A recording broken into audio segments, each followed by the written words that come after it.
Good morning, everyone. Today we are going to start a new chapter, that is preamble of the Indian Constitution.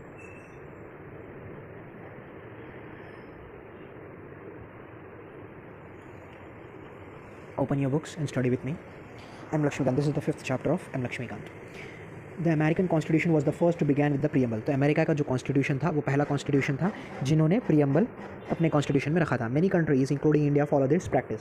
तो America ने जो preamble बनाया था अपने constitution में, वो प्रैक्टिस को बहुत सारे कॉन्स्टिट्यूशन ने फॉलो किया है और इंडिया ने भी फॉलो किया. The term preamble refers to the introduction और preface of the constitution. तो जो प्रियम्बल है वो एक प्री फेस है, मतलब एक ब्रीफ इंट्रोडक्शन है कॉन्स्टिट्यूशन का. मतलब प्रियम्बल रिफ्लेक्ट करता है कॉन्स्टिट्यूशन को. इन शॉर्ट, अगर आप प्रियम्बल देखेंगे किसी कॉन्स्टिट्यूशन का तो आप आइडिया लगा सकते हैं कि इसके कॉन्स्टिट्यूशन के प्रोविजन किस टाइप में होंगे. इट कंटेन समरी और the essence of the constitution. तो जो समरी है, जो एसेंस है, जो मतलब है, जो चाहता है हमारा कॉन्स्टिट्यूशन, जैसा किस टाइप की कंट्री बनाना चाहता है हमारा कॉन्स्टिट्यूशन, उसकी समरी हमारे प्रियम्बल में दी जाती है. N A Palkhivala, eminent jurist and constitutional expert, called preamble as the identity card of the constitution. तो ये एन ए पालकीवाला है, ये एक एमिनेंट ज्यूरिस्ट है और ये एक कॉन्स्टिट्यूशनल एक्सपर्ट भी थे. इन्होंने हमारे प्रियम्बल को identity card of the Indian constitution भी कहा है. मतलब प्रियम्बल जो है एक आइडेंटिटी कार्ड होता है कॉन्स्टिट्यूशन का. The preamble to the Indian constitution is based on the objective resolution and the moved by Pandit Nehru and adopted by constituent assembly. तो 13 दिसंबर 1946 को हमने पढ़ा था कि making of the Indian constitution के चैप्टर में कि 13 दिसंबर 1946 को 9 दिसंबर 1946 को फर्स्ट मीटिंग हुई. 13 दिसंबर को जवाहरलाल नेहरू ने एक हिस्टोरिक ऑब्जेक्टिव रेजोल्यूशन मूव किया. मतलब एक पेपर था जिसमें ये लिखा हुआ था कि हमारे कॉन्स्टिट्यूशन के प्रोविजंस किस डायरेक्शन में होंगे. मतलब वो हमारे कॉन्स्टिट्यूशन का एक वे दे रहे थे, एक डायरेक्शन दे रहे थे. तो उसी ऑब्जेक्टिव रेजोल्यूशन के मॉडिफाइड वर्जन को बनाकर हमारा प्रियम्बल बनाया गया था. तो हमारा प्रियम्बल किस चीज़ पर बेस्ड है? ऑब्जेक्टिव रेजोल्यूशन पर बेस्ड है, जो जवाहरलाल नेहरू हमारे फर्स्ट प्राइम मिनिस्टर ने कॉन्स्टिट्यूएंट असेंबली को बताया था. It has been amended by 42nd Amendment Act of 1976. They added the three words socialist, secular and integrity. और 42nd Amendment Act 1976 के थ्रू हमारे कॉन्स्टिट्यूशन को अमेंड किया गया था और उसमें 3 वर्ड्स ऐड किए गए थे, सोशलिस्ट, सेक्युलर और integrity. Text of the preamble. तो प्रियम्बल क्या है एक बार पढ़ लेते हैं. Preamble in its present form read. तो ये है हमारा preamble of the Indian constitution. We the people of India have solemnly resolve to constitute India into a sovereign socialist secular democratic republic and to secure all of its citizens justice, social, economic, political liberty of thought expression, belief, faith and worship, equality of status and opportunity, and to promote them all, fraternity, assuring the dignity of individual and unity and integrity of nation. In our constituent assembly on the 26th November 1949. ये देखिए यहाँ पे date लिखी हुई है 26 नवंबर 1949. तो ये दिन हमारा कॉन्स्टिट्यूशन बना था. मैंने making of the Indian constitution में आपको पढ़ाया भी था. 26 नवंबर 1949 को हमारा कॉन्स्टिट्यूशन बना, लेकिन वो फोर्स में आया था 26 जनवरी 1950 को. तो इसमें जो वर्ड है सोशलिस्ट, सेक्युलर और इंटीग्रिटी, ये जो इंटीग्रिटी, फेटर्निटी पे यूनिटी एंड इंटीग्रिटी, ये जो 3 वर्ड्स है ये 42nd अमेंडमेंट के थ्रू लाए गए हैं. Ingredients of preamble. तो प्रियम्बल में जो इंग्रेडिएंट्स, मतलब क्या क्या पार्ट्स है प्रियम्बल के, इन ब्रीफ क्या क्या पार्ट्स है. Reveals the 4 ingredients. मतलब 4 इंग्रेडिएंट्स हैं हमारे प्रियम्बल में. पहले तो देखिए ये पार्ट हो गया. ये पार्ट बात करते हैं तो source of the constitution. The preamble state constitute derived it's authority from the people of India. Sorry, ये part in our constituent assembly these 26 they do hereby enact and give ourselves these constitution. तो we the people of India, मतलब ये जो constitution की power है या जो preamble की जो पावर है ये कहाँ से आती है? सोर्स क्या है पावर का? वो इंडिया के पीपल है. मतलब ये प्रियम्बल को वैल्यू देते हैं हमारे इंडिया के सारे सिटीजन, मतलब हम सब, आप और मैं मिलके इंडिया के प्रियम्बल, कॉन्स्टिट्यूशन, इन सबको अथॉरिटी और पावर देते हैं. तो source of authority of the constitution, मतलब अथॉरिटी की सोर्स क्या है कॉन्स्टिट्यूशन के? We the people. Nature of Indian state, मतलब इंडिया जो स्टेट है उसका नेचर क्या है? इंडिया एक सोवरन कंट्री है, मतलब हमारे ऊपर कोई भी फॉरेन पावर का कोई भी इन्फ्लुएंस नहीं है. सोशलिस्ट कंट्री है, मतलब socialist in the sense Russian socialism नहीं, वो तो कम्युनिज्म हो गया. सोशलिस्ट मतलब यहाँ पे वेलफेयर, मतलब जो यहाँ पे लोगों के वेलफेयर के लिए काम किया जाएगा. सोशलिज्म में जो रिसोर्सेज है वो प्राइवेट इंडिविजुअल्स की तरफ नहीं होकर गवर्नमेंट के पास होते हैं. तो रिसोर्सेज को डिस्ट्रीब्यूट करती है और रिसोर्सेज के ऊपर अथॉरिटी गवर्नमेंट की होती है. तो कुछ डेमोक्रेटिक सोशलिज्म है हमारा इंडियन सोशलिज्म, जो गांधीज़म और मार्क्सिस्ट आइडियोलॉजी को मिक्स करके बनाया गया है. सेक्युलर मतलब हमारे लिए सारे धर्म, सारे रिलीजन्स इक्वल हैं, सारे धर्म एक है और हम सबको रिस्पेक्ट करते हैं, सबको इक्वली ट्रीट करते हैं. इक्वालिटी मतलब सब हम एक है. लिबर्टी मतलब हमारे पास फ्रीडम है to express our thoughts, our believes, और हम कुछ भी एक्सप्रेस कर सकते हैं, हम वर्शिप कर सकते हैं, हमारा फेथ रख सकते हैं, हम जिनको चाहे उनको मान सकते हैं। एंड डेट ऑफ एडॉप्शन, और ये जो लास्ट में दी गए हैं ये ऑब्जेक्टिव्स है, ऑब्जेक्टिव ऑफ द कॉन्स्टिट्यूशन, मतलब ये जो जस्टिस है, मतलब हर एक सिटीजन को जस्टिस देना, हर एक सिटीजन को लिबर्टी देना, इक्वालिटी देना, फ्रेटर्निटी देना, भाईचारा रखना सारे सिटीजन्स के बीच में, ये सब कॉन्स्टिट्यूशन के ऑब्जेक्टिव्स हैं। और जो हमारे कॉन्स्टिट्यूशन को अडॉप्ट करने की डेट है वो है 26 नवंबर 1949, मतलब जब बन गया था कॉन्स्टिट्यूशन। अडॉप्ट तो मतलब जब फोर्स में एनफोर्स में था 26 जनवरी 1950 को आया था। अब शुरू करते हैं की वर्ड्स इन द प्रियम्बल। तो की वर्ड्स थोड़े ये हैं, sovereign, socialist, secular, democratic, Republic. ये तो हमारे ये जो शुरू के की वर्ड्स दिए गए हैं, sovereign, socialist, secular, democratic, Republic, ये हमारे कॉन्स्टिट्यूशन का मतलब हमारे इंडिया का स्टेट का नेचर है। तो हमारा इंडियन स्टेट जो है वो सोशलिस्ट है, वो सेक्युलर है, वो सोवरेन है, सोशलिस्ट है, सेक्युलर है, डेमोक्रेटिक है, रिपब्लिक है। ये तो हमारा हो गया हमारे स्टेट का नेचर। और इसके बाद जो कीवर्ड्स दिए गए जैसे जस्टिस, लिबर्टी, इक्वालिटी और फ्रेटर्निटी, ये है हमारे कॉन्स्टिट्यूशन के ऑब्जेक्टिव्स। मतलब ये हम उनका हमारे कॉन्स्टिट्यूशन का ऑब्जेक्टिव है कि हर एक सिटीजन को जस्टिस मिलनी चाहिए, हर एक सिटीजन को फ्रीडम मिलना चाहिए, सब लोग इक्वल होने चाहिए, और हर एक सिटीजन के बीच में भाईचारा मतलब कॉमन ब्रदरहुड होना चाहिए। Fraternity is the sense of brotherhood. Sovereign, तो फर्स्ट कीवर्ड देखते हैं sovereign.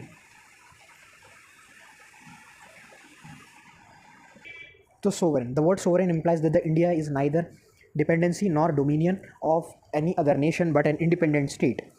India became member of United Nations Organization in 1940.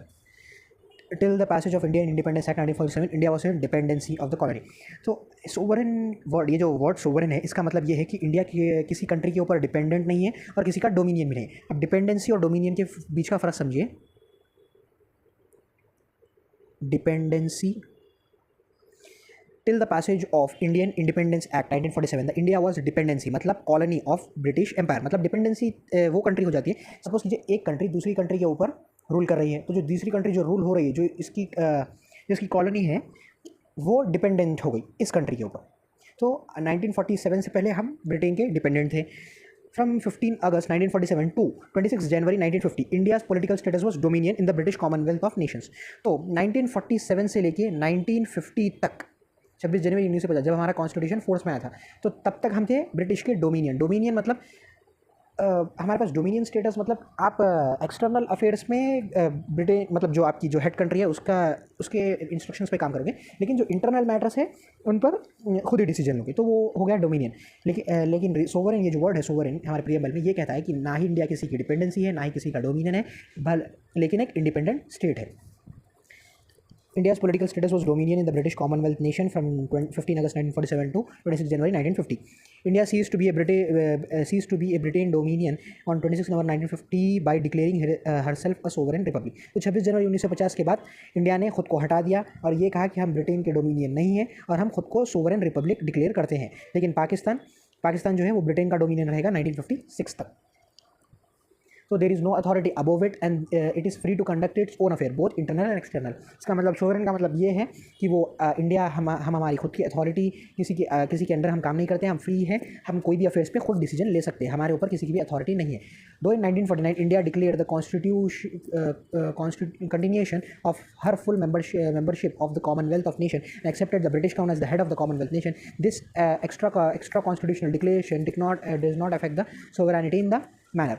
1949 ने इंडिया मई 1949 हमने making of the Indian constitution में भी पढ़ा था कि इंडिया ने कॉमनवेल्थ के अंदर उसकी मेंबरशिप मई 1949 में कंटिन्यू कर दी। क्योंकि हम इंडिया के जो हमारे इंडिया के उस वक्त के लीडर्स थे वो ये चाहते थे कि हम दूसरी कंट्री के साथ इंटरनेशनल डिप्लोमेसी में रहें, मतलब दूसरी कंट्रीज़ के साथ में इंटरनेशनल पीस में हारमोनी, मतलब इंटरनेशनल फ्रेंडली रिलेशंस हम बनाए दूसरी कंट्री के साथ। तो इसलिए हम मई 1949 के बाद हमने हमारा रेटिफिकेशन मतलब हम मेंबर रहे, उसके बाद हमने बता दिया कि हम एक मेंबर हैं कॉमनवेल्थ नेशन के। कॉमनवेल्थ जो है ग्रुप ऑफ नेशंस है, तो उसमें हमारी मेंबरशिप को हमने कंटिन्यू किया। To dispel the lurking fears of some members of the Constituent Assembly, Pandit Nehru said in 1949, "We took the pledge long ago, achieve Purna Swaraj. We have achieved it. Does the nation lose its independence by an alliance with another country? Alliance normally means commitments. The free association of the sovereign commonwealth of nation does not involve such commitments. It is very strengthened lies in its flexibility and its complete freedom. It is well known that it is open to any member nation to go out of the commonwealth if it so chooses." He further stated that it is an agreement by free will to terminated by the free will. तो जब हम Britain की Commonwealth Nations group of Nations को हम जब continue कर रहे थे हमारी मेंबरशिप, तो बहुत सारे कॉन्स्टिट्यूएंट असेंबली के मेंबर्स डर रहे थे, क्योंकि अभी तो हमने ब्रिटेन से इंडिपेंडेंस ली है, लेकिन फिर हम उनके कॉमनवेल्थ नेशंस का पार्ट क्यों बन रहे हैं। तो इन फियर्स को क्लैरिफाई करने के लिए पंडित नेहरू जी ने कहा कि हमने पूर्ण स्वराज मतलब कंप्लीट इंडिपेंडेंस की प्लेज बहुत पहले से ही ले ली है, और अब हम एक सोवरेन कंट्री हैं और हमारे ऊपर किसी का भी दबाव नहीं है। और ये जो हम मेंबरशिप कॉमनवेल्थ नेशंस मतलब ग्रुप ऑफ नेशंस में हमारी जो मेंबरशिप हम कंटिन्यू कर रहे हैं, ये इसलिए कर रहे हैं ताकि हम फ्रेंडली रिलेशंस बना सकें कोई दूसरी कंट्रीज़ के साथ। और ये एक एग्रीमेंट है फ्री विल के साथ, मतलब हम किसी की ज़बरदस्ती के बिना हम अपनी मर्जी से इस एग्रीमेंट में जोड़ रहे हैं, और हम चाहें तो कल के दिन इस एग्रीमेंट को टर्मिनेट भी कर सकते हैं। मगर अगर कल के दिन हम चाहें तो कॉमनवेल्थ नेशन से कभी भी निकल सकते हैं। Further, the membership of United Nations Organization also no way constitute a limit on her sovereignty। मतलब अगर हम कॉमनवेल्थ नेशंस के मेंबर हैं और हम यूनाइटेड नेशन ऑर्गेनाइजेशन के भी मेंबर हैं, लेकिन इन दो ऑर्गेनाइजेशंस के मेंबर होना ये मतलब नहीं है कि हमारी सोवरेनिटी को कोई नुकसान पहुंच रहा है। हम सोवरेन हैं और हम हमेशा सोवरेन रहेंगे। India became a member of United Nation Organization in 1945। तो 1945 में हमने यूनाइटेड नेशन ऑर्गेनाइजेशन में हम मेंबर बने थे। मतलब यूनाइटेड नेशन ऑर्गेनाइजेशन को तो 1945 में हमने ज्वाइन किया था आफ्टर वर्ल्ड वॉर 2, लेकिन 1949 में हमने कंटिन्यू किया। मतलब इससे पहले भी हम कॉमनवेल्थ नेशंस के मेंबर थे, लेकिन सोवरेन इंडिपेंडेंट होने के बाद हमने 1949 में कहा कि हम कंटिन्यू करेंगे हमारी मेंबरशिप को इन कॉमनवेल्थ नेशंस।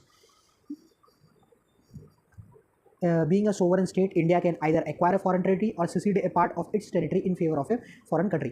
तो हम एक सोवरेन स्टेट है, मतलब हमारे ऊपर किसी का इन्फ्लुएंस नहीं है, और अगर इंडिया चाहता है तो वो कोई फॉरेन टेरिटरी को एक्वायर भी कर सकता है। अगर चाहता है सीड मतलब हम हमारी खुद की एक टेरिटरी को किसी और कंट्री के में दे सकते हैं। मतलब इंडिया के कोई पार्ट को भी हम कोई दूसरी कंट्री के फेवर में दे सकते हैं। चाहे तो हम लैंड भी ले भी सकते हैं, चाहे तो हम लैंड दे भी सकते हैं। Second point, socialist. Even before the term socialist was added by the 42nd Amendment Act of 1973, the Constitution had the socialist content in form of directive principle of state policy। तो मैंने पहले बताया था कि 42nd Amendment Act के बाद जो आया था 1976 में, इससे 3 वर्ड ऐड किए गए थे, सोशलिस्ट, सेक्युलर, इंटीग्रिटी। तो ये जो सोशलिस्ट वर्ड है ये ऐड किया गया था by 42nd Amendment Act of 1976। ये प्रीएम्बल में हमारे ऐड करने से पहले से ही हमारा जो कॉन्स्टिट्यूशन का जो नेचर था वो सोशलिस्ट था। मतलब हमारे कॉन्स्टिट्यूशन में सोशलिस्ट कंटेंट था। मतलब कहाँ था सोशलिस्ट कंटेंट? वो था DPSP में, दैट इज पार्ट 4। जो हमारे सोशलिस्ट डायरेक्टिव प्रिंसिपल्स है वो हमारे स्टेट को एक सोशलिस्ट स्टेट बनाने की कोशिश करते हैं।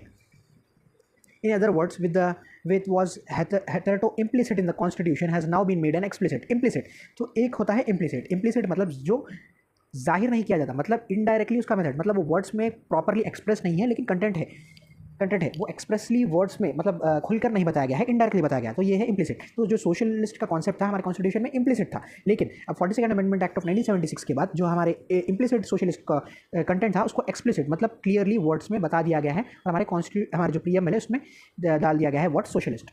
तो पहले सोशलिस्ट जो हमारा नेचर था कॉन्स्टिट्यूशन का वो इम्प्लिसिट था, लेकिन 42nd अमेंडमेंट के बाद वो एक्सप्लिसिट हो गया है। More over the Congress party itself adopts a resolution। The resolution said, in order to realize the objective of Congress and no further the objective stated in the preamble and directive principle of state policy of the Constitution of India, planning should take place with the view to establish of a socialist pattern of society where the principal means of production are under the social ownership or control, and production is progressively speeded up by their equitable distribution of the nation wealth।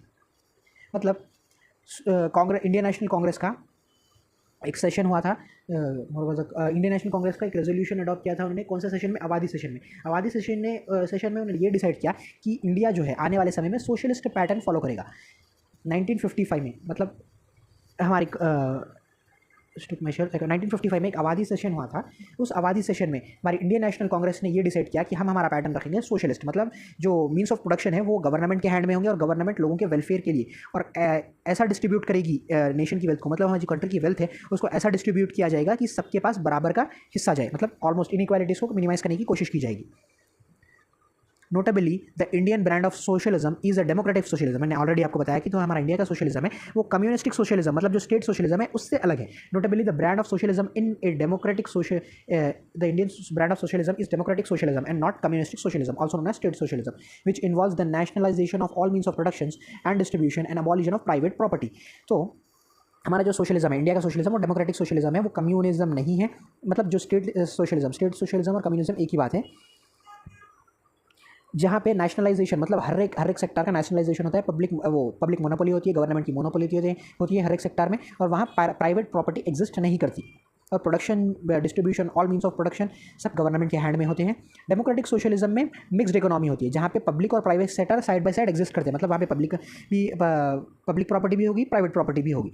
मतलब हमारे यहाँ पे ऐसा नहीं है, कुछ कुछ sectors में गवर्नमेंट की मोनोपोली है और बाकी के सेक्टर्स प्राइवेट प्लेयर्स के लिए भी खुले हैं।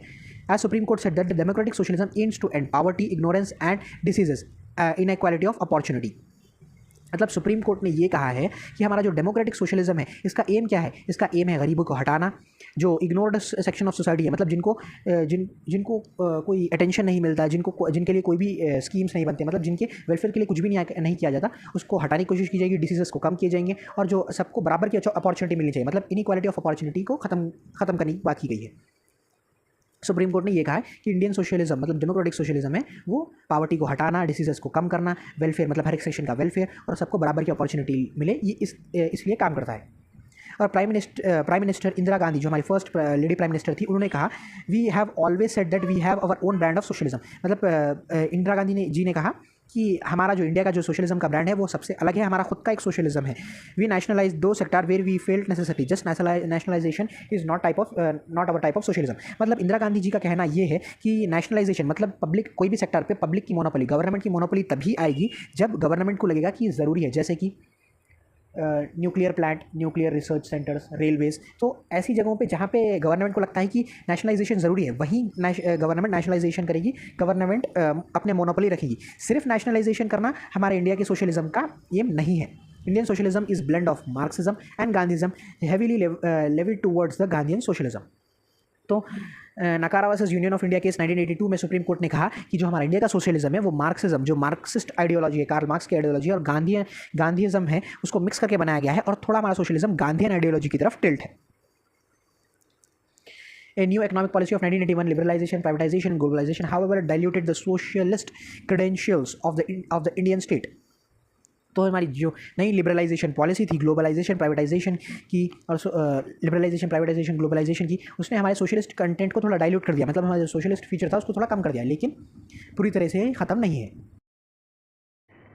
Secular, the term secular was to added by the 42nd constitutional amendment act of 1976। तो सोशलिस्ट की तरह भी सेक्युलर वर्ड जो है वो 42nd अमेंडमेंट एक्ट ऑफ 1976 के थ्रू लाया गया था। However the supreme court said in 1974, although the word secular state was not expressly mentioned in the constitution, there has been no doubt that constitution makers were want to establish a state according to article 25 to 28 guarantee of fundamental rights of right to religion that has been included in the constitution। तो ये जो secular word है ये add किया गया था 42nd amendment act of 1973 के through.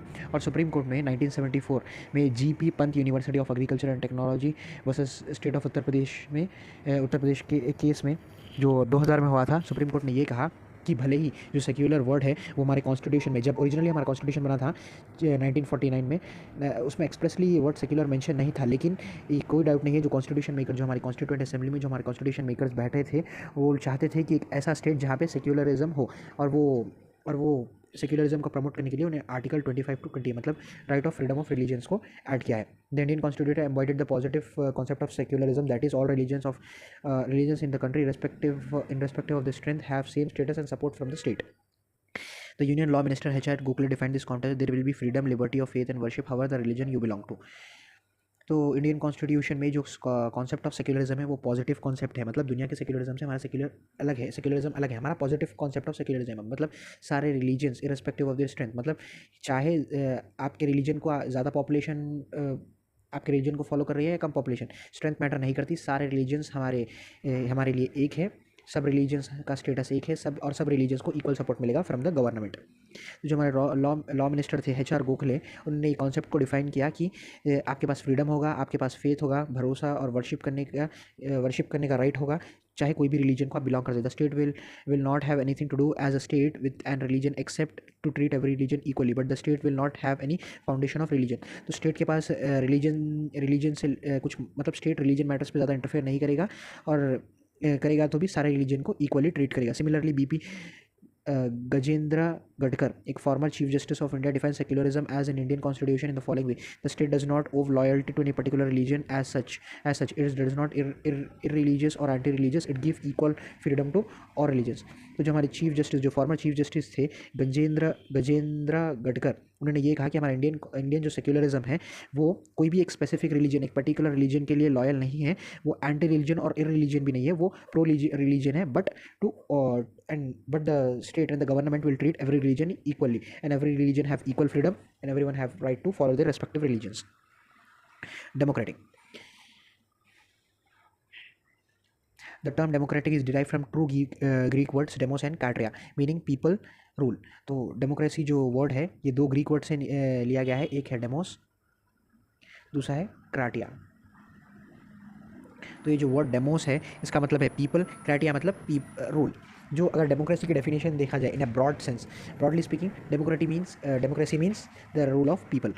A democratic polity, it as stipulated in the preamble, it is based on the doctrine of popular sovereignty, that is possessions of supreme power by the people. मतलब democracy में supreme power किसके पास होती है?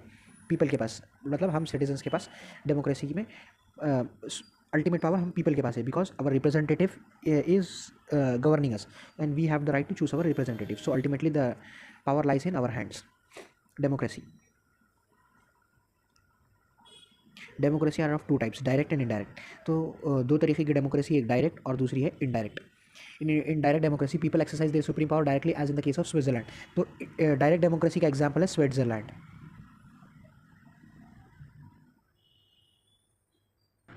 तो Switzerland एक country है Europe में, वहाँ पे डायरेक्ट डेमोक्रेसी परफॉर्म की जाती है. तो डायरेक्ट डेमोक्रेसी में पीपल जो है वो अपनी पावर डायरेक्टली एक्सरसाइज करते हैं. There are 4 devices in direct democracy, namely referendum, initiative, recall and plebiscite.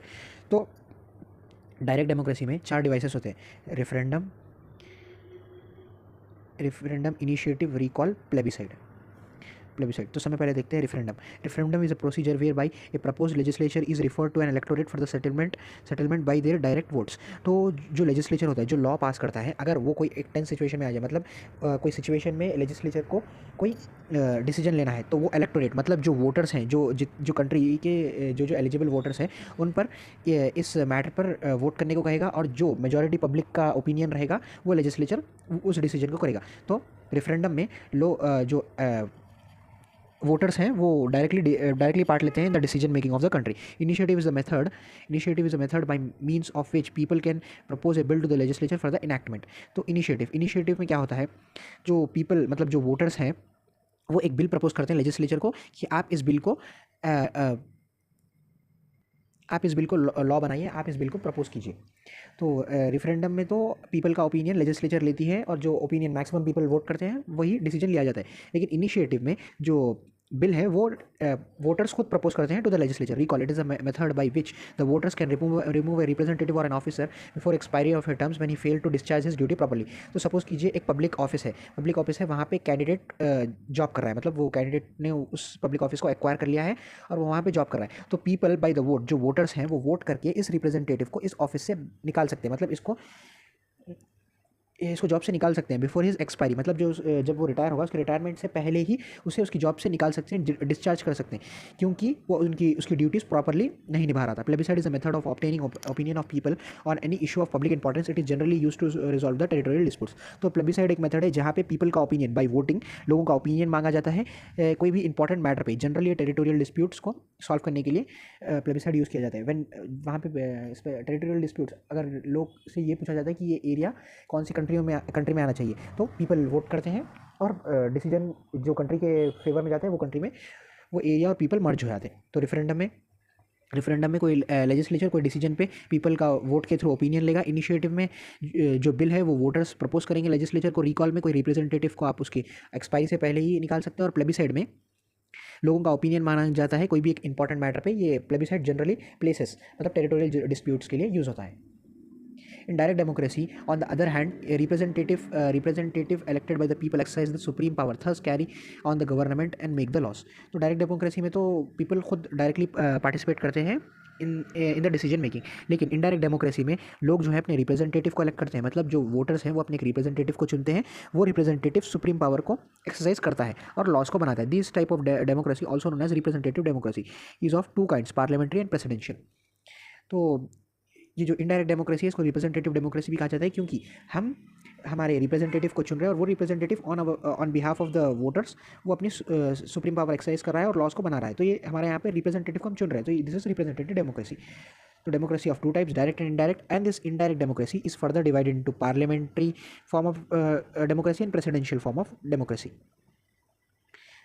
The Indian Constitution provides for representative parliamentary democracy, under which the executive is responsible to the legislature for all of its policies and actions. तो हमारे India में जो है वो direct democracy नहीं है, वो indirect democracy है, और वो भी indirect democracy with parliamentary form. तो हमारा इंडियन कॉन्स्टिट्यूशन फॉलो करता है, हम इंडियंस फॉलो करते हैं पार्लियामेंट्री इनडायरेक्ट डेमोक्रेसी, जहाँ पे एग्जीक्यूटिव मतलब वो लोग जो लॉज को इंप्लीमेंट करते हैं, मिनिस्टर्स, प्राइम मिनिस्टर, उसकी council of ministers, administrative officers, ये सब आगे एग्जीक्यूटिव में. एग्जीक्यूटिव रिस्पॉन्सिबल है लेजिस्लेचर को, मतलब एग्जीक्यूटिव रिस्पॉन्सिबल है पार्लियामेंट को for policies and actions. Universal adult franchise मतलब सबको वोटिंग राइट दिया गया है जो 18 साल से ऊपर है. पीरियोडिक इलेक्शन, एक फ्रीक्वेंट इंटरवल पे इलेक्शन होते हैं. रूल ऑफ लॉ मतलब लॉ के हिसाब से जो रूल है, मतलब सब चीज़ें लॉ के हिसाब से चलेंगी. No one is above the law. Independence of judiciary के ऊपर किसी का इन्फ्लुएंस नहीं है. Absence of discrimination on certain grounds मतलब सब लोग इक्वल है, किसी के अगेंस्ट कोई तरीके का डिस्क्रिमिनेशन नहीं होगा. On certain agreed grounds are the manifestation of democratic character of the Indian polity. तो ये सारे कैरेक्टर्स हैं हमारी डेमोक्रेसी के. The term democratic is used in the preamble in a broader sense, embracing not only political but also social and economic. तो हमने हमारे preamble में पढ़ा था कि democracy of social, economic and political. तो हमारी जो प्रीएम्बल में डेमोक्रेटिक वर्ड है ये बहुत ही ब्रॉड सेंस में यूज़ किया गया है. मतलब हमारे पास पॉलिटिकल डेमोक्रेसी है, सोशल डेमोक्रेसी है, इकोनॉमिक डेमोक्रेसी है. This dimension was stressed by doctor B R Ambedkar concluding in the speech in the constituent assembly in 25 November 1949 in the following ways. तो ये 25 नवंबर 1949 में ये सेक्शन हुआ था, ये 11th सेशन था, और उन्होंने लास्ट सेशन में ये पॉइंट आउट को स्ट्रेस किया था कि डेमोक्रेसी जो है वो एक ब्रॉड सेंस में है, और ये सिर्फ पॉलिटिकल डेमोक्रेसी नहीं है, ये सोशल और इकोनॉमिक डेमोक्रेसी भी है. Political democracy cannot last unless there is a base of social democracy. What does the social democracy means? This means a way of life recognize liberty, equality and fraternity. तो political democracy last नहीं करेगी, मतलब political democracy ज़्यादा वक्त तक नहीं रह सकती अगर सोशल डेमोक्रेसी नहीं है. तो मतलब सोशल डेमोक्रेसी के बगैर पॉलिटिकल डेमोक्रेसी नहीं रह सकती. They both exist to each other and are dependent on each other. What does social democracy means? तो सोशल डेमोक्रेसी का मतलब क्या हुआ? It means a way of life which recognise liberty, equality and fraternity. मतलब ऐसी ज़िंदगी जहाँ पे आपको फ्रीडम है, आपको आज़ादी है, आप सबके बराबर है, आपके पास इक्वालिटी है और फ्रेटर्निटी, आप सबके बीच में भाईचारा है, एक कॉमन अंडरस्टैंडिंग है. The principle of liberty, equality and fraternity are not to be treated as separate items of trinity. मतलब ये जो लिबर्टी, इक्वालिटी, फ्रेटर्निटी मतलब फ्रीडम, इक्वालिटी मतलब सब समानता, और ब्रदरहुड, ये तीनों चीज़ें अलग अलग टर्म्स नहीं है. इन्हें अलग अलग टर्म्स एज डिफरेंट टर्म्स इन्हें आइडेंटिफाई नहीं किया जा सकता. ये एक यूनियन है और ये एक दूसरे से अलग नहीं हो सकते. They form a union of fraternity मतलब ये एक मिलकर एक यूनियन बनाते हैं. In the sense that to divorce one from other is to defeat every purpose of the democracy. मतलब डेमोक्रेसी का पर्पस ये है कि वहाँ पे फ्रेटर्निटी भी हो, इक्वालिटी भी हो, लिबर्टी हो. ये तीनों के बगैर डेमोक्रेसी नहीं बन सकती. और लिबर्टी, इक्वालिटी, फ्रेटर्निटी ये तीनों एक दूसरे से रिलेटेड है कि अगर तीनों में से एक भी चला जाए तो बाकी दो का मतलब नहीं बचता है. Liberty cannot be divorced from equality, equality cannot be divorced from liberty, nor can liberty and equality by divorced from fraternity. मतलब ये तीनों एक दूसरे के बगैर नहीं सस्टेन कर पाएंगे. Without equality liberty would produce a supremacy of few over many. अगर आप इक्वालिटी नहीं रख रहे हो, मतलब अगर हर एक सिटीजन इक्वल नहीं है, तो अगर हर एक सिटीजन इक्वल नहीं है लेकिन सबके पास ये फ्रीडम है कि वो कुछ भी कर सकते हैं, would produce a supremacy of you over other. तो जो stronger section of the society है, अगर इक्वालिटी नहीं है तो जो stronger section of the society है वो सुपीरियर हो जाएंगे और बाकी के सेक्शन को दबाने की कोशिश करेंगे. तो एक सुप्रीमेसी मतलब few section of the society will be supreme to another and the few other would be suppressed by the superior section of the society. Equality without liberty would kill the individual initiative. अगर सबको equality दी जाए, मतलब सबको equality दे दी जाए लेकिन liberty नहीं दी जाए, मतलब आपके पास ये फ्रीडम नहीं है कि आप जो चाहे अपने वर्ड्स को एक्सप्रेस नहीं करो. तो इंडिविजुअल इनिशिएटिव मतलब आप मेरिट को डी प्रमोट कर रहे हो, मतलब आप जो अंदर के एक सिटीजन का टैलेंट है उसको रोक रहे हो. तो liberty is important to promote the merit. In this context, the Supreme Court observed in 1987 the Constitution envision to establish an egalitarian social order, rendering to every citizen social, economic and political justice and social economic democracy in Bharat Republic. तो constitution establish करने की कोशिश करता है एक social order जिसके through हर एक सिटीजन को सोशल, इकोनॉमिक और पॉलिटिकल जस्टिस मिले, मतलब justice in political sense, economic sense and social sense, in social and economic democracy in Bharat Republic. मतलब इंडिया के अंदर सोशल जस्टिस, इकोनॉमिक जस्टिस और पॉलिटिकल जस्टिस मिलना चाहिए, और सोशल इकोनॉमिक डेमोक्रेसी मतलब सोशली हम सब बराबर हों, और इकोनॉमिकली जो इनकम इनक्वालिटीज़ हैं, जो इनक्वालिटी इन अपॉर्चुनिटीज़ हैं, इन सबको मिनिमाइज़ करना चाहिए। Republic, democratic Republic can be classified into two categories, monarch and Republic. तो जो डेमोक्रेटिक पॉलिटी है ये दो तरीके से डिवाइडेड है। जो डेमोक्रेटिक पॉलिटी है एक होती है मोनार्क, एक होती है रिपब्लिक। तो डेमोक्रेसी में दो टाइप की डेमोक्रेसी है, एक मोनार्क, एक republic. In the monarch the head of the state usually king और queen enjoys a hereditary position that he she came to office through succession, that is example Britain. तो डेमोक्रेसी में दो type की polity होती है, एक तो मोनार्क, एक होती है रिपब्लिक। तो मोनार्क में हेड ऑफ द स्टेट होता है किंग और क्वीन, जो एक हेरिडेटरी फैमिली मतलब एक नोबल ब्लड का मेंबर होना चाहिए, नोबल ब्लड का मेंबर होता है, और वो सक्सेशन के थ्रू आता है। मतलब जो उसकी फैमिली है उनके सन या फिर सन के सन, ऐसे ही ये ब्लड ग्रुप चलता जाता है। तो जो उनका सक्सेशन है वही रूल करेगा। तो there is a Nobel blood, तो वही जो रॉयल फैमिली का मेंबर है वही किंग और क्वीन बनेगा। तो example Britain. In republic on the other hand the head of the state is always elected directly और indirectly for a fixed period, example USA. तो रिपब्लिक में जो हेड ऑफ द स्टेट है वो elected होगा, चाहे वो डायरेक्ट इलेक्शन हो या डायरेक्टली इलेक्टेड हो या इनडायरेक्टली इलेक्टेड हो। एग्जाम्पल यूएसए, तो यूएसए का प्रेसिडेंट है हेड ऑफ द स्टेट और वो इलेक्टेड है। Therefore, the term republic in our preamble indicates that the India has elected head called president.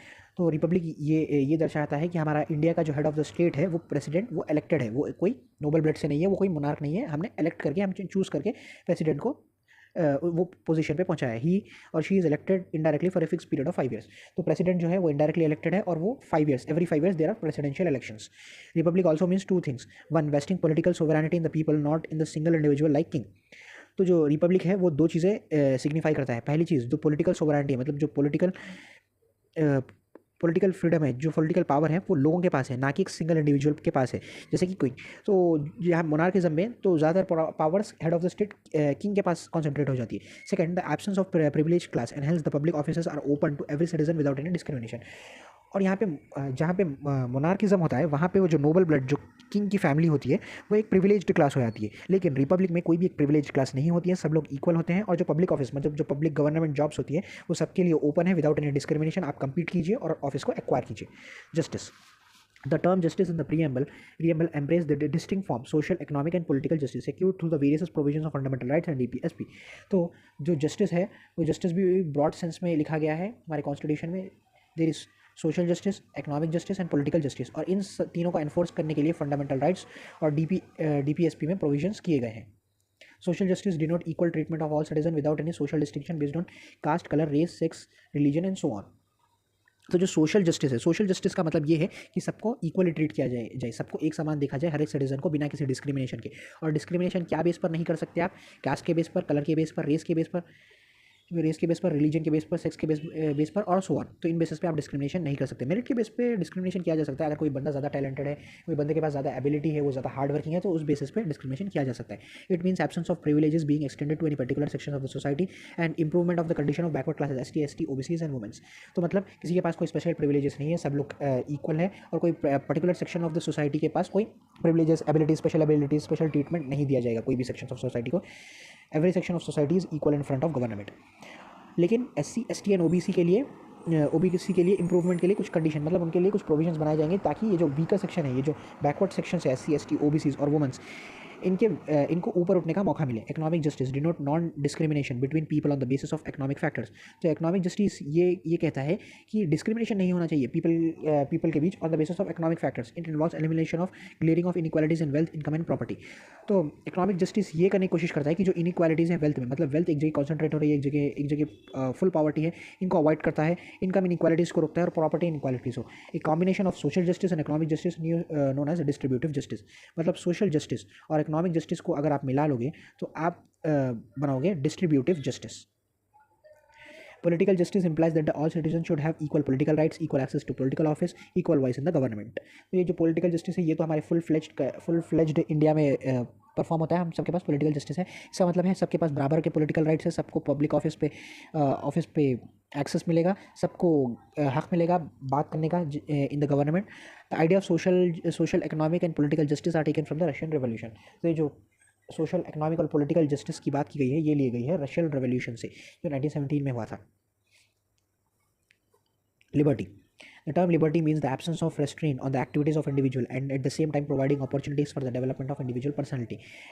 Talent expressing freedom, मतलब लिबर्टी आपको ये फ्रीडम देता है कि आप अपना जो अंदर का टैलेंट है उसको एक्सप्रेस कर सकें, अपने टैलेंट को डेवलप कर सकें।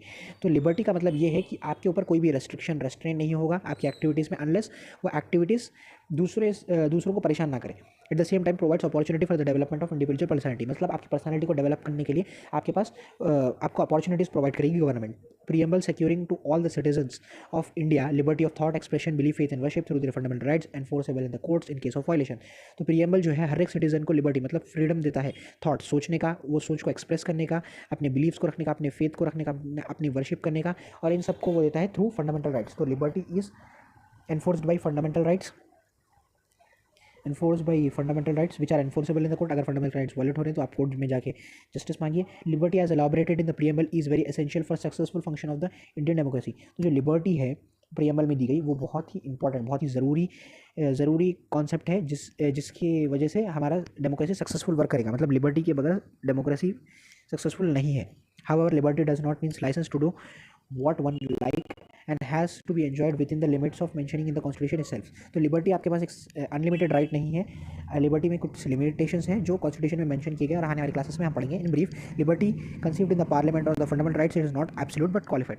मतलब ये एब्सोल्यूट नहीं है, आप ब्लाइंडली लिबर्टी को फॉलो करके जो चाहे वो नहीं कर सकते, ये क्वालिफाइड है, मतलब सर्टेन लिमिटेशंस है और रीजनेबल लिमिटेशंस है। वो idea of liberty, equality and fraternity in our preamble has been taken from the French revolution. जो लिबर्टी, इक्वालिटी और फ्रेटर्निटी का कॉन्सेप्ट है वो फ्रेंच रेवोल्यूशन से लिया गया है 1789 to 1799। Equality, the term equality means absence of special privileges to any sections of the society. मतलब सब लोग इक्वल कब होंगे, सब लोग एक समान कब होंगे, सब लोग एक समान तब होंगे जब किसी के पास कोई स्पेशल प्रिविलेजेस नहीं होगी, स्पेशल एबिलिटी नहीं होगी। मतलब अगर आप कोई सेक्शन को स्पेशली ट्रीट नहीं कर रहे हो तो सब सेक्शंस को आप बराबर ट्रीट कर रहे हो तो सब सेक्शंस आपके लिए इक्वल होंगे। तो equality is absence of special privileges and provision for adequate opportunities of individual without any discrimination. ये कहा जा रहा है इक्वालिटी का मतलब ये है कि किसी के पास भी कोई स्पेशल प्रिविलेजेस नहीं है और सबको बराबर की अपॉर्चुनिटी, सबको बराबर का मौका मिलेगा अपने आप को प्रूव करने का without any discrimination. The preamble secures to all of citizens equality of status and opportunity. तो प्रीएम्बल के थ्रू हर एक सिटीजन के पास बराबर का स्टेटस है और सबको अपॉर्चुनिटी मतलब सबको मौका मिलेगा। This provision embrace 3 dimension, civic, political and economic. तो ये प्रोविजन 3 चीज़ें कहता है, सिविक, पॉलिटिकल और economic. The following provision of the chapters on the fundamental rights ensure civic equality. मतलब सिविक इक्वालिटी को प्रमोट करने के लिए ये दिए गए फंडामेंटल राइट्स है। Equality before law, article 14। तो सिविक इक्वालिटी मतलब इन सिविक्स हम सब एक बराबर है, तो लॉ के सामने हर एक सिटीजन एक बराबर है, चाहे वो सिटीजन कोई भी हो। Prohibition of discrimination on the ground of religion, race, caste, sex, place of birth, article 15। मतलब रिलीजन के बेस पे, रेस के बेस पे, कास्ट के बेस पे, सेक्स के बेस पे, प्लेस ऑफ बर्थ के बेस पे आप पे डिस्क्रिमिनेशन नहीं किया जा सकता। Equality of opportunity in public employment, मतलब जब पब्लिक एम्प्लॉयमेंट की बात आएगी, मतलब जब गवर्नमेंट जॉब्स की बात आएगी तो सबको बराबर का मौका मिलेगा, सबको बराबर की अपॉर्चुनिटी मिलेगी। अबॉलिशन ऑफ अनटचेबिलिटी, मतलब अनटचेबिलिटी को एक क्राइम डिक्लेयर किया है हमारे कॉन्स्टिट्यूशन में, और अगर आप अनटचेबिलिटी कोई भी फॉर्म में परफॉर्म करते हो तो आपको पनिशमेंट भी मिलेगी। Abolition of titles, special privileges, absence of special privileges हमने कहा था, तो किसी के पास भी कोई भी स्पेशल टाइटल नहीं हो सकता। तो आर्टिकल 18 हर एक टाइटल को जो किसी एक सिटीजन को दूसरे सिटीजन से अलग बताता है उस टाइटल को अबॉलिश कर दिया। लेकिन अंडर आर्टिकल 18 एकेडमिक और मिलिट्री टाइटल्स अलाउड है। There are 2 provisions of the constitution to seek achieve political equality.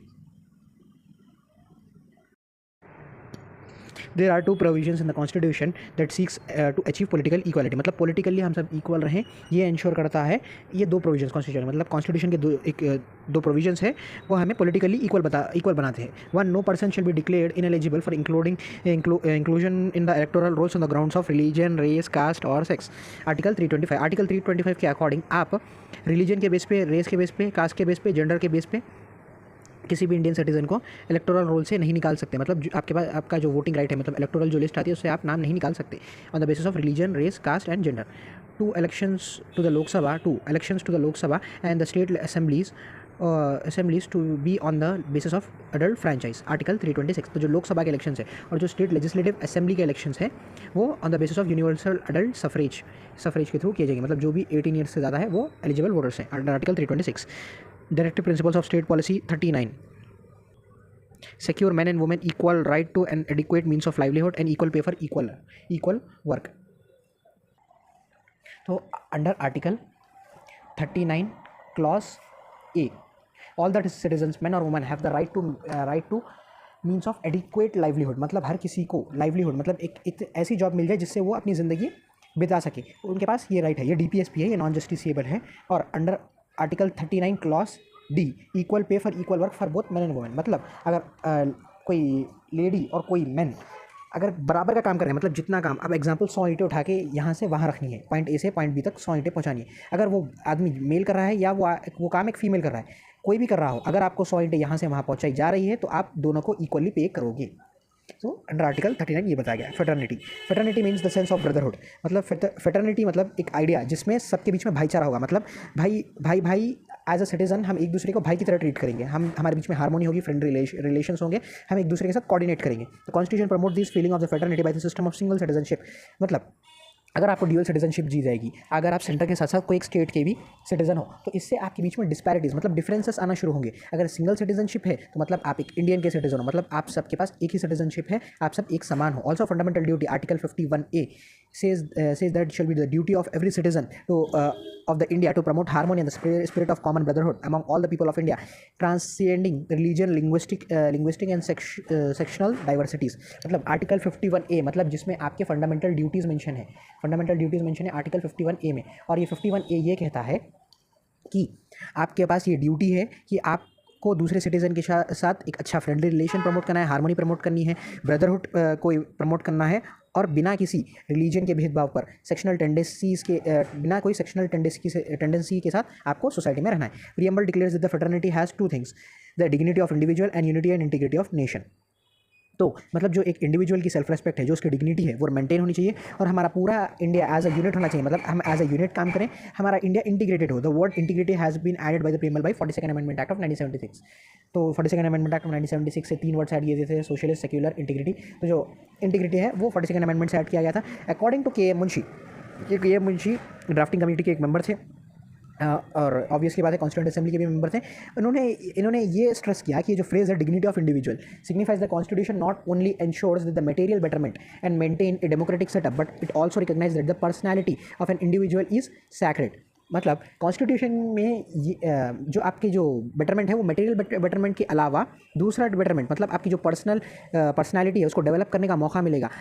हर एक इंडिविजुअल की पर्सनैलिटी को रिकॉग्नाइज किया जाएगा और उसे प्रोटेक्ट किया जाएगा। This highlights to some of the provision of the fundamental rights and fundamental DPSPs which insures the dignity of individual. तो फंडामेंटल राइट्स में और DPSP में ये प्रोविजंस दिए गए हैं जिससे आप इंडिविजुअल की डिग्निटी को प्रोटेक्ट करेंगे। Further fundamental duties also protect the dignity of women by stating that it shall be the duty of every citizen of India to renounce practice of derogatory to the dignity of women. It also makes it duty of every citizen of India to uphold, protect the sovereignty, unity and integrity of India. तो fundamental duties में ये mention किया गया है कि हर एक citizen के ऊपर ये ड्यूटी है कि वो वुमन की डिग्निटी को प्रोटेक्ट करेगा, उसे कोई भी तरीके से नुकसान नहीं पहुंचाएगा, और हमारी इंडिया की सोवरेनिटी को, यूनिटी को और इंटीग्रिटी को प्रोटेक्ट करेगा। The phrase unity and integrity of nation embraces both psychological and territorial dimensions of the national integration. मतलब साइकोलॉजिकली, मतलब हमारे दिमाग में हमें ये होना चाहिए कि हम पूरा एक इंडिया एक है, हम सारे सिटीजन्स भाई हैं, ये साइकोलॉजिकली होना चाहिए। और as well as territorial dimension, मतलब हमें हमारी इंडियन टेरिटरी को प्रोटेक्ट करना है from external as well as internal problems. तो हमारे इंडिया को एज हम यूनिट देखेंगे और हम काम करेंगे उसकी यूनिटी और इंटीग्रिटी को प्रोटेक्ट करने के लिए। It aims at overcoming the hindrance to the national integration like communalism, regionalism, casteism, linguism, secessionism and so on. तो ये यूनिटी एंड इंटीग्रिटी का कॉन्सेप्ट इसलिए लाया गया था जिससे हमारे इंडिया में जो कम्युनलिज्म है, मतलब कम्युनिटी के बेस पे भेदभाव होना, मतलब कम्युनिटी के बेस पे सब अलग हो जाना, रिलीजन के बेस पे सब अलग होना, कास्ट के बेस पे, लैंग्वेज के बेस पे हमारे कल के दिन हमारे इंडिया में कोई भी डिस्प्यूट्स ना आए। Article 1 of the Constitution described India as a union of states. To make it clear that the state have no right to secede from the union implies that indestructible nature of the Indian Union. तो हमारी जो country है वो है indestructible union of destructible states. मतलब हमारा जो union है, हमारा जो इंडिया है, वो कभी भी नहीं टूट सकता, लेकिन एडमिनिस्ट्रेटिव कन्वीनियंस के लिए हम जो स्टेट्स हैं उनको उनकी बॉडी को मतलब बाउंड्रीज को अल्टर कर सकते हैं एज द पार्लियामेंट रिक्वायर्स. तो और जो आर्टिकल 1 है वो इंडिया को as a union of states declare करता है. मतलब कोई भी स्टेट के पास ये राइट नहीं है कि वो इंडिया के यूनियन से अलग हो. सिग्निफिकेंस ऑफ द प्रियम्बल, मतलब प्रियम्बल की इंपॉर्टेंस क्या है, प्रियम्बल किस वजह से हमारे कॉन्स्टिट्यूशन में इतना ज़रूरी है.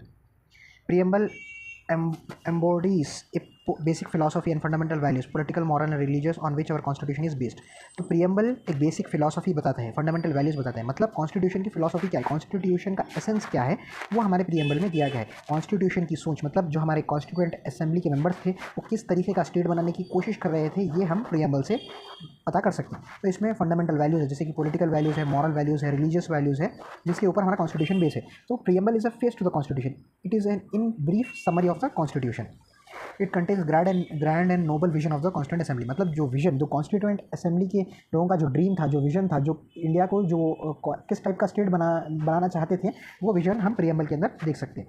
It reflects the dreams and aspiration of the founding fathers of the constitution. जिन्होंने कॉन्स्टिट्यूशन बनाया उनके ड्रीम्स रिफ्लेक्ट करते हैं प्रियम्बल में. In other words, sir Alladi Krishnaswamy Ayyar जो ड्राफ्टिंग कमेटी के मेंबर थे और कॉन्स्टिट्यूएंट असेंबली के भी मेंबर थे, इन्होंने एक सिग्निफिकेंट रोल, मतलब इंपॉर्टेंट रोल प्ले किया था कॉन्स्टिट्यूशन के बनाने में. इन्होंने कहा कि ये जो प्रियम्बल है to our constitution expresses what we have dreamed so long. तो इन्होंने कहा जो प्रियम्बल है ये वो एक्सप्रेस करता है जो हमने ख्वाब देखा था. मतलब हमारी कंट्री ऐसा होगी, ये हमने ख्वाब देखा था, वो प्रियम्बल उस ख्वाब को रिफ्लेक्ट करता है. According to K Munshi, member of drafting committee of the constituent assembly, preamble is the horoscope of our sovereign democratic republic. मतलब के मुंशी के हिसाब से जो हमारा ड्राफ्टिंग कमेटी के मेंबर थे, उन्होंने कहा कि जो प्रियम्बल है ये हॉरोस्कोप है, हमारी कंट्री का हॉरोस्कोप है, हमारी डेमोक्रेसी का हॉरोस्कोप है. पंडित Thakurdas Bhargava, another member of Constituent Assembly, summed up an importance of the preamble in the following words: preamble is the most precious part of the Constitution. तो ठाकुरदास भार्गव जो एक Constituent Assembly के member थे हमारे, उन्होंने कहा प्रियम्बल एक बहुत ही प्रीशियस, मतलब बहुत ही इंपॉर्टेंट पार्ट है हमारे कॉन्स्टिट्यूशन का. वो एक सोल है, मतलब वो हमारे कॉन्स्टिट्यूशन की आत्मा है, वो एक चाबी है हमारे कॉन्स्टिट्यूशन की, हमारी कॉन्स्टिट्यूशन का गहना है हमारा प्रियम्बल. और उन्होंने ये कहा कि यार्ड स्टिक है. यार्ड स्टिक मतलब एक इंस्ट्रूमेंट होता है जिससे हम कोई चीज़ को मेजर करते हैं. तो हमारी कॉन्स्टिट्यूशन की वैल्यू को मेजर करने की यार्ड स्टिक है हमारा प्रियम्बल. ये कहा ठाकुरदास भार्गव ने. Sir Ernest Barker, a distinguished English political scientist, paid glowing tribute to the political wisdom of the authors of the preamble. तो जो ये अर्नेस्ट बेकर है, ये पॉलिटिकल साइंटिस्ट थे, इंग्लैंड के थे ये. तो इन्होंने ट्राइब्यूट दिया हमारे पॉलिटिकल विजडम्स, मतलब जो हमारे पॉलिटिकल विजडम को ट्राइब्यूट दिया. मतलब हमारे जो प्रियम्बल के मेकर्स थे उनके विजडम को ट्राइब्यूट किया, उनकी सोच को, उनकी क्लेवरनेस को, उनकी स्मार्टनेस को ट्राइब्यूट देते हुए कहा कि हमारा जो प्रियम्बल है ये की नोट है टू द कॉन्स्टिट्यूशन. हमारे प्रियम्बल हमारे कॉन्स्टिट्यूशन का एक की नोट है. He was so moved by the text of the preamble that he coated it at the opening of his popular book principle of social and political theory. तो Ernest baker ने उनकी जो एक popular book थी principle of social and political theory, जो 1951 में आई थी, उसके हमारे प्रियम्बल के टेक्स्ट को उसकी ओपनिंग मतलब फर्स्ट पेज में रखा. He said that the preamble of the Constitution states in brief the pathy form of argument of much of the books and its meaning according to it serves as a keynote. He wrote, I am all the more moved to the quote it because I am proud that the people of India should begin their independence life by subscribing to a principle of a political tradition which we call called Western, but which is something more than Western. तो Ernest baker ने ये कहा कि ये मुझे गर्व है कि जो इंडिया के लोग हैं ये खुद की इंडिपेंडेंट लाइफ को एक ऐसी पॉलिटिकल ट्रेडिशन के साथ शुरू कर रहे हैं जिनको वेस्ट में, मतलब वो वेस्ट में, इंग्लैंड में उसे वेस्टर्न कहा जाता है, लेकिन वो वेस्टर्न से कुछ बढ़कर है. M. Hidayatullah, the former Chief Justice of India, observed that the preamble reserved the Declaration of Independence of United States of America, but it is more than a declaration. तो हिदायतुल्ला जो हमारे फॉर्मर चीफ जस्टिस रह चुके हैं M. Hidayatullah, उन्होंने कहा preamble USA के लिए एक डिक्लेरेशन था, इंडिपेंडेंस का डिक्लेरेशन था, लेकिन हमारे लिए वो एक डिक्लेरेशन से बढ़कर है. It is soul of our constitution, वो हमारे कॉन्स्टिट्यूशन की आत्मा है, which lays down the pattern of political society. और प्रियम्बल एक पैटर्न देता है जिस हिसाब से हमारी पॉलिटिकल सोसाइटी होनी चाहिए. It contains solemnly resolve which is nothing but a revolution can alter. तो ये उनकी बुक में उन्होंने लिखा है, democracy in India and the judicial process. Preamble as a part of the constitution. Preamble constitution का पार्ट है या नहीं है, इस चीज़ पर सुप्रीम कोर्ट के अलग अलग जजमेंट्स आए हैं और ये डिसीजन बहुत बार चेंज हुआ है. तो देखते हैं एक बार. One of the controversies about the preamble is at whether it is a part of the constitution और नॉट. ये एक कॉन्ट्रोवर्सी का टॉपिक है कि कॉन्स्टिट्यूशन का पार्ट है या नहीं है preamble. In Berubari union reference of the President of India in 1960 under the Article 143 of the Constitution on the implementation of India-Pak Agreement of 1958 relating to Beribari Union and exchange of enclaves. तो exchange of enclaves की बात हो रही है यहाँ पे. जब ये बात हो रही है 1958 में, इंडिया और पाकिस्तान के बीच में बॉर्डर है.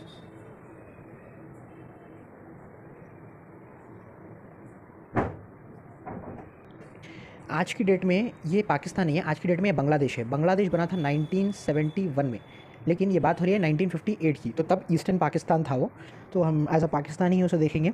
तो article 143, what is article 143 of the constitution? First of all तो प्रेसिडेंट के पास ये पावर है कि वो किसी भी मैटर पर, जब अगर प्रेसिडेंट को कोई कन्फ्यूजन है रिलेटेड टू सम मैटर्स कि उस मैटर को एडमिनिस्टर कैसे किया जाए, तो वो सुप्रीम कोर्ट से कंसल्ट कर सकता है. तो under article 143 of the Indian constitution president के पास ये पावर है कि वो सुप्रीम कोर्ट को कंसल्ट कर सकता है on any matters in which there is no clarity. तो सुप्रीम कोर्ट इंटरप्रेट करके उस मैटर को कैसे एडमिनिस्टर करना है वो बताएगा. So article 143 is power of the president to consult supreme court. तो ये बेरूबारी केस था. तो ये एक्चुअली में था कि एक्सचेंज ऑफ एनक्लेव्स, मतलब यहाँ पे जब रेडक्लिफ कमीशन ने हमारी बाउंड्रीज बनाई थी इंडिया और ईस्टर्न पाकिस्तान की, तब वो बाउंड्रीज में कुछ एरिया ऐसे थे जो एडमिनिस्टर किए जा रहे थे बाई इंडिया, बट वो पार्ट थे बांग्लादेश के, और कुछ बांग्लादेश के ऐसे पार्ट्स थे जो एडमिनिस्टर किए जा रहे थे बाई इंडिया, लेकिन वो बांग्लादेश के पार्ट थे. मतलब एक दूसरे की टेरिटरीज को हम एडमिनिस्टर करें, तो वो एनक्लेव्स एक्सचेंज करने से रिलेटेड ये मैटर था. तो इसमें सुप्रीम कोर्ट ने कहा कि preamble is not a part of the constitution. In Berubari union case the supreme court said that the preamble shows a general purpose behind the several provisions in the constitution and is thus a key to the mind of the makers of the constitution. Further, whether the terms used in an article are ambiguous or capable of more than one meaning, some assistance at interpretation may be taken from the objectives enshrined in the preamble. तो ये कहा, supreme court ने ये कहा, preamble एक general purpose, मतलब जो बहुत सारे कॉन्स्टिट्यूशन के अंदर बहुत सारे प्रोविजंस है, उन प्रोविजंस का पर्पस क्या है, मतलब प्रोविजंस वो प्रोविजन के थ्रू क्या करना चाहता है हमारा कॉन्स्टिट्यूशन, ये बताता है, पर्पस बताता है कॉन्स्टिट्यूशन का. And is thus key to the mind of the makers of the constitution. तो जो हमारी कॉन्स्टिट्यूंट असेंबली में बैठे थे, जो कॉन्स्टिट्यूशन को जिन्होंने बनाया है, उनके दिमाग वो क्या सोच रहे थे, उसकी चाबी है हमारी constitution. Further, whether the terms used in the article are ambiguous and capable of one or more than one meaning, some assistance at interpretation may be taken from the objectives enshrined in the preamble. तो हमारे constitution के बहुत सारे provision में ऐसे terms इस्तेमाल किए गए हैं, मतलब बहुत सारे आर्टिकल्स में ऐसे टर्म्स इस्तेमाल किए गए हैं जो बहुत ही डिफिकल्ट है उनका मतलब बताना, और उसके एक से ज़्यादा मतलब भी निकल सकते हैं. तो थोड़ी असिस्टेंट, मतलब थोड़ी हेल्प ले सकते हैं हम इंटरप्रेट करने में, उस वर्ड को, उस आर्टिकल को इंटरप्रेट करने में थोड़ी हम प्रीएम्बल के जो अंदर जो ऑब्जेक्टिव्स है उनकी हेल्प ले सकते हैं. तो प्रीएम्बल इंटरप्रिटेशन में भी काम इस्तेमाल किया जा सकता है, और वो एक चाबी है कॉन्स्टिट्यूशन मेकर्स के दिमाग में जाने की. Despite this recognition and significance of the preamble, Supreme Court specifically opined that the preamble is not a part of the Constitution. तो बेरीबारी यूनियन केस 1960 में प्रीएम्बल को बहुत ही सिग्निफिकेंट कहा गया है, लेकिन इतना सिग्निफिकेंट होने के बावजूद भी preamble is not a part of the constitution. Preamble constitution का पार्ट नहीं है, ये कहा बेरूबारी यूनियन केस में सुप्रीम कोर्ट ने. अब टाइम आया, हमारी जुडिशरी और मैच्योर होती गई. इन केशवानंद भारती केस 1973 में Kesavananda Bharati versus state of Kerala case हुआ था. तो इसमें सुप्रीम कोर्ट ने इसकी अर्लियर जो जजमेंट थी, जो बेरूबारी यूनियन केस की जजमेंट थी, जिसमें कहा था preamble is not part of the constitution, इसको रिजेक्ट कर दिया. The Supreme Court rejected the earlier opinion that and held that the preamble is a part of the constitution. तो केशवानंद भारती केस में उसकी जो बेरूबारी यूनियन केस की जो जजमेंट थी कि preamble is not a part of the constitution, उसको overrule करते हुए कहा कि प्रीएम्बल कॉन्स्टिट्यूशन का पार्ट है. It observed that the preamble of extreme importance and the constitution should be read and interpreted in the light and grand noble vision expressed in the preamble. तो आप constitution को पढ़िए, लेकिन in the light of the preamble, मतलब constitution को आप preamble की light में पढ़िए, प्रीएम्बल के थ्रू कॉन्स्टिट्यूशन को आप इंटरप्रेट कीजिए, क्योंकि उसमें प्रीएम्बल के अंदर बहुत ही नोबल विजन, मतलब जो विजन हमारे कॉन्स्टिट्यूशन मेकर हमारे कंट्री को कैसा बनाना चाह रहे थे, वो विजन प्रीएम्बल के अंदर है. In LIC of India case 1995, LIC of India versus Customer Education and Research Center case 1995, the Supreme Court again held that the preamble is an integral part of the Constitution. तो फिर से एक बार LIC case 1995 में supreme court ने कहा कि preamble is a part of the Constitution. तो अब टाइम में in 2024 we can say that preamble is a part of the Constitution. Like any other part of the Constitution, the preamble was also enacted by the Constituent Assembly. दूसरे parts की तरह preamble को भी हमारी constituent assembly ने elect किया था, लेकिन पूरा कॉन्स्टिट्यूशन हमने पहले इनैक्ट किया, उसके बाद हमने प्रीएम्बल को इनैक्ट किया, मतलब सबसे लास्ट में हमने प्रीएम्बल को इनैक्ट किया था। But after the rest of the constitution was already enacted, पूरे कॉन्स्टिट्यूशन ऑलरेडी इनैक्ट हो गया था, उसके बाद प्रीएम्बल को इनैक्ट किया गया। The reason for inserting the preamble at the end was ensure that it was in conformity with the constitution as adopted with the constituent assembly. तो कॉन्स्टिट्यूएंट असेंबली के जो मेंबर्स थे वो ये चाहते थे कि प्रीएम्बल हमारे कॉन्स्टिट्यूशन के आइडियाज़ को एग्जैक्टली रिफ्लेक्ट करे, तो इसलिए कॉन्स्टिट्यूशन मेकर्स ने पूरे कॉन्स्टिट्यूशन के पहले इनैक्ट किया, उसके बाद प्रीएम्बल को लास्ट में इनैक्ट किया।